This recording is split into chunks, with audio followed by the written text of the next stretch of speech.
Welcome to Ontario Tech University's Newell Writing videos about the McGill Guide. Today we will be talking about the use of the terms Ibid and Supra. In-text citations for legal papers are seen through the superscript numbers that appear in the body of the text following a period or specific term.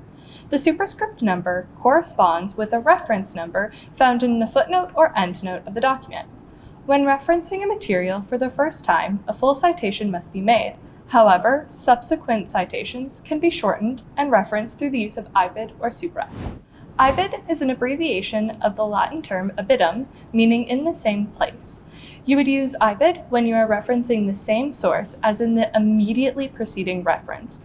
Ibid may also be used after Supra or another Ibid.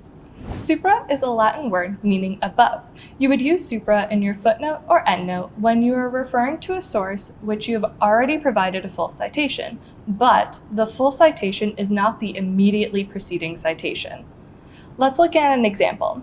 As you can see, Note 1 shows a full citation for the case of Sharp. Proceeding immediately after is Ibid, meaning that Note 2 also references Sharp, but at paragraph 26. Note 3 shows a new full citation for a journal article by Anon.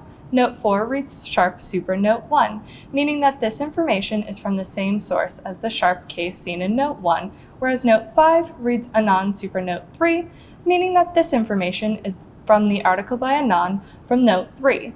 Finally, Note 6 uses Ibid, meaning the information also came from the same article by Anon at the same page. If you have any more questions regarding the topics in the video, check out the resources available to you through the Newell Writing website. Also, feel free to book a session with an academic writing specialist or a peer writing tutor through the Student Life portal.